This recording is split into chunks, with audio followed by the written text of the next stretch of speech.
मोनिका कुमारी से सुने समाचार। जो तुमको हो पसंद उसे ही चुन लो। सीतामढ़ी में पति पत्नी ने घर को बना दिया सेक्स रैकेट का अड्डा। जानिए पूरी कहानी। बिहार के सीतामढ़ी से सनसनीखेज खबर सामने आई है। जी हाँ, यहाँ एक पति पत्नी गंदे धंधे में लिप्त पाए गए हैं। पुलिस कार्रवाई कर रही है। वहीं घटना के बाद इलाके में चर्चाओं का बाजार अभी गर्म है। लोग तरह तरह की चर्चा कर रहे हैं। सेक्स रैकेट को चलाने वाले पति पत्नी को पुलिस ने हिरासत में ले लिया है। सीतामढ़ी, जो तुम्हें पसंद हो उसी को चुन लो। कुछ इसी तरह की बातचीत होती थी इस धंधे में।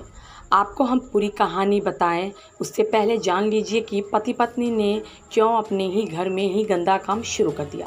इस सवाल का जवाब भी आगे मिलेगा। सबसे पहले पूरा माजरा समझ लीजिए। बिहार के सीतामढ़ी जिले में एक ऐसे सेक्स रैकेट का खुलासा हुआ है जिसे पति पत्नी मिलकर संचालित करते थे। खबर है कि सीतामढ़ी में लगातार ऐसे सेक्स रैकेट का खुलासा हो रहा है। ये मामला थोड़ा अलग इसलिए है कि इसमें एक दंपति शामिल है। पति पत्नी की इस कारगुजारी का पता चलते ही पुलिस ने एक्शन लिया। जिले की पुपरी पुलिस ने सोमवार को छापेमारी कर आधा दर्जन लोगों को हिरासत में लिया, जिसमें लड़कियां भी शामिल रहीं। इसके साथ ही आरोपी पति पत्नी को भी हिरासत में ले लिया गया। जानकारी के मुताबिक इस धंधे में सोशल मीडिया का प्रयोग भी किया जाता था। उसी के माध्यम से लड़कियों की सप्लाई की जाती थी। पुपरी में सेक्स रैकेट का हुआ खुलासा। पुपरी पुलिस को गुप्त सूचना मिली थी कि नगर के सिंग्याही रोड में सुनील कुमार झा और उनकी पत्नी अपने घर में सेक्स रैकेट चलाते हैं। डीएसपी विनोद कुमार के नेतृत्व में नगर के वार्ड संख्या 18 में आरोपी के मकान में छापेमारी की गई, जहां आधा दर्जन युवक तथा युवतियों को पकड़ा गया। आरोपी पति पत्नी को पुलिस ने हिरासत में ले लिया है। पुलिस के मुताबिक आरोपी महीनों से इस गंदे काम को अपने घर में ही अंजाम दे रहे थे। स्थानीय लोगों के मुताबिक कुछ लोग आते थे, पैसे पे करते थे, मकान में 2 घंटे रहते थे, चले जाते थे। गुप्त सूचना सटीक निकली। पुलिस डीएसपी विनोद कुमार ने बताया कि गुप्त सूचना के आधार पर छापेमारी की गई। वहां से कुछ लोगों को हिरासत में लिया गया है। पूछताछ जारी है। छापेमारी में प्रशिक्षु एएसपी सह थानाध्यक्ष दीक्षा, दारोगा राम विनय पासवान समेत अन्य पुलिस बल शामिल थे। घटना के सामने आते ही उक्त मोहल्ले में अफरा तफरी मच गई। लोगों का कहना है कि जिस घर को वे लोग पारिवारिक घर समझ रहे थे, उस घर में ऐसा धंधा चल रहा था। ये बहुत आश्चर्यजनक है। पूर्व में यहाँ हुआ था सेक्स रैकेट का खुलासा। ध्यान रहे कि हाल में शहर से सटे रेड लाइट एरिया से पुलिस ने एक नाबालिग लड़की को बरामद किया था। वहीं देह व्यापार के इस धंधे में लिप्त लोग फरार होने में सफल रहे थे। बरामद लड़की असम की थी। पुलिस ने धंधेबाज मंजूर खलीफा, उसकी पत्नी रानी खातून और मंजूर का भाई रमजान खलीफा के खिलाफ एक प्राथमिकी दर्ज की थी। गत माह पुलिस ने उक्त एरिया से 8 नाबालिग लड़कियों को बरामद किया था। साथ ही 8 महिला दलाल और 2 ग्राहक भी पकड़े गए थे। इससे पूर्व महसौल ओपी क्षेत्र के वार्ड 37 के सुंदर नगर बसबरिया में एक मकान से पुलिस ने नाबालिग को मुक्त कराया था। जनवरी 23 में पुलिस ने शहर के मेला रोड स्थित एक मकान से 2 युवतियों को पकड़ा था। इस गंदे धंधे में संलिप्त संचालक के अलावे 3 महिलाओं को गिरफ्तार कर न्यायिक हिरासत में जेल भेजा गया था। आज का पीसी मूल रूप से हम लोग पुपरी थाना के अंतर्गत हरदिया गांव में पड़ता है, सिंग्याही रोड।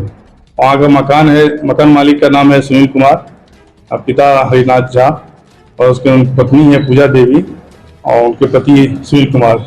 सिंग्याही रोड में इनका मकान है। इनके मकान पे अनैतिक हासिल किया जा रहा था नाबालिग बच्चियों के साथ, जिसके हम लोग गुप्त सूचना प्राप्त हुई थी, जिसके आधार पे हमारी पुपरी थाने की टीम मैं सुश्री दीक्षा मैम थी और हमारे रामी ने थाना प्रभारी जो कोर्ट में थे और भी सुरक्षा बल के साथ हम लोग वहाँ पे रेड किए। रेड में इन लोगों को आपत्तिजनक स्थिति में हम लोग पाए और जिससे इनकी गिरफ्तारी की सुनिश्चित की गई है। कितनी देर चल रहा था ये मामला? सूचना प्राप्त हुई थी विगत कुछ दिनों पहले से ही। हम लोगों को जैसे ही सूचना प्राप्त हुई इसके बारे में तो हम लोग अपने मैनुअली उनका खोजबीन किए और सत्यता की पुष्टि होने के उपरांत हम लोग रेड किए सामूहिक रूप से और उसके बाद ये गिरफ्तारी सुनिश्चित हुई। उनके मकान मालिक और उनकी पत्नी का जो है इसमें और मुख्य भूमिका है। टोटल कितने लोग हैं, कितने लड़की लोग हैं? 6 लोग हैं। मूल रूप से 6 लड़की और 6 लड़के। क्या अपील करना चाहेंगे वैसे मकान मालिक को जो इस तरीके से अवैध धंधा करवा रहे हैं? अपील मुख्य रूप से यही है कि ये सतर्क बरते। ये सामाजिक रूप से अनैतिक कार्य है और इलीगल भी है। इनको पैसे नहीं दे, इससे समाज में भी गलत प्रवृत्ति फैलती है। और तो इसमें सतर्कता रहे और अपने भी संदेश दूसरे को दे, सतर्क रहे मूल रूप से। क्या सभी लोग को बिल भेजा जा रहा है? बिल्कुल अभी भेजा जा रहा है। जितना भी सूचना हमें प्राप्त हुई है, जितना हमने बयान वगैरह लिए हैं, उससे सामने आ रहा है कि कम से कम भी 6-7 महीने से ये काम चल रहा था। इस घर में आसपास के लोग काफ़ी त्रस्त थे, इसीलिए शायद उन्होंने अब अंत में हमें बता दिया, इन्फॉर्म किया और थोड़ा गुप्त सूचना वगैरह हमारे पास इस वजह से आ पाई, जिस वजह से हम रेड कर पाए और पता लगा कि यहाँ पे काफ़ी अवैध तरीके से काम चल रहा है। अगर एक बिल्डिंग है, उसके पास कोई परमिट नहीं है, ऊपर से वो चेक नहीं कर रहे हैं कि कौन कहाँ क्या जा रहा है, तो ये धंधे इसलिए चलते हैं। इसलिए जो आप कह रहे थे कि मकान मालिक सब ध्यान दें, तो अपने पास कम से कम नोटिस सब रखें कि कौन आ रहा है, कौन जा रहा है।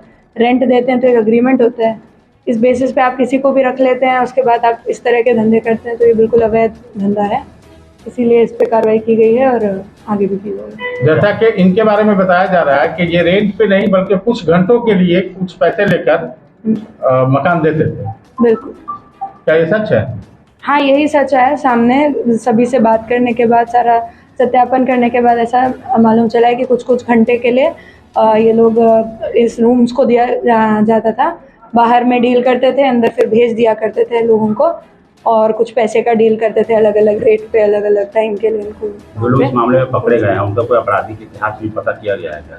अभी तक कोई सामने नहीं आया है, जितना प्राइम ऑफिस आई है, बाकी और डेप्थ में जाए। जैसा कि जानकारी मिल रही है कि उसी एरिया में कुछ और ठिकाने भी है, क्या ऐसी जानकारी है आप लोगों के पास?